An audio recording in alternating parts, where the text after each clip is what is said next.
பேர் சொல்லக்கூடிய ஒரு எதிரி கூட அவர் கண்ணுக்கு தெரியாத ஒரு இடத்திலே அவர் நின்று கொண்டிருக்கிறார். ஆனா தமிழ் துரோகிகளை எதிர்த்து,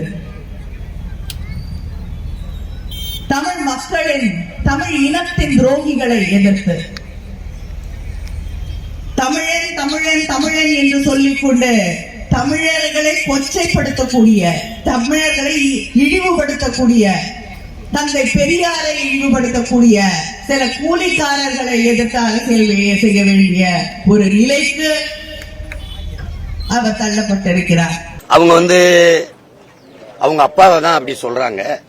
அம்மையார் கனிமொழி பெரியாரை இழிவுபடுத்தும் கூலிகளை எதிர்த்து அரசியல் செய்ய வேண்டியது இருக்குதுன்ட்டு அவங்க அப்பாவையும் அந்த கட்சியினுடைய தோற்றுனர் ஐயா பேரறிஞர் அண்ணாவையும் தான் சொல்றாங்க.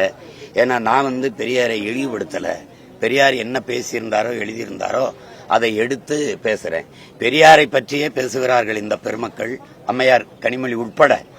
பெரியார் என்ன, பெரியாரை பத்தி பேசுறீங்க, பெரியார் என்ன பேசினாரு, பெரியார் என்ன எழுதி வச்சாருன்னு எடுத்து பேச உங்களுக்கு யாருக்கும் துணிவு இல்ல. பெரியார் யாரு தெரியுமா, பெரியார் யாரு தெரியுமான்னு கேக்குறீங்க. தெரியல சொல்லுங்கன்னா சொல்ல மறுக்கிறீங்க.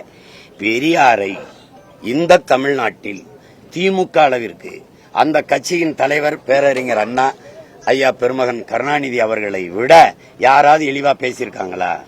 நீங்க சொல்ற பெரிய கூலி அம்மையார் கனிமொழி அவர்களே, நீங்க பேசுற பெரிய கூலி உங்க அப்பா தான். அப்ப நீங்க உங்க அப்பாவை தான் எடுத்து பேசிட்டு இருக்கிறீங்க. நீங்க ஒரு பெரியாரிஸ்டா? நீங்க அம்மையார் சார்பா கேள்வி எழுப்புனவர் நீங்க. உங்களையே நான் கனிமொழியாவே நினைச்சு கேள்வி கேட்கிறேன். நீங்க ஒரு பெரியாரிஸ்டா? எந்த இடத்துல கடவுள் மறுப்பிலையா? உங்க மருமகன் உதயநிதி நெத்தில திருநீர் பூசணில இல்லையா? நீங்க ஒரு கடவுள் மறுப்பாளர் அப்படியா? அதை ஏற்கனமா? சமூக நீதி, பெண்ணிய உரிமை, உங்க கட்சி பெண்கள் கொடுத்த முன்னுரிமையை பேச முடியுமா? நீங்க பெரியாருடைய சாதி மறிப்பு, தீண்டாம ஒழிப்பு, இதுக்கெல்லாம் நீங்க பெரியார் எங்க சாதி ஒழிப்பு நிலைநிறுத்திருக்காரு? இத்தனை தொகுதிகள் தமிழ்நாட்டில் இருக்கும்போது தூத்துக்குடியில போய் நீங்க போட்டிட்டதுக்கு காரணம் சொல்ல முடியுமா? நீங்க சொல்றீங்களா இல்ல நான் சொல்லிட்டேன்? காரணம் என்ன? சென்னையில நின்றுக்கலாம், இங்க கோயம்புத்தூர்ல நின்றுக்கலாம், ஈரோட்டில் நின்றுக்கலாம், சேலத்தில் நின்றுக்கலாம், வேலூர்ல நின்றுக்கலாம், விழுப்புரத்தில் நின்றுக்கலாம்.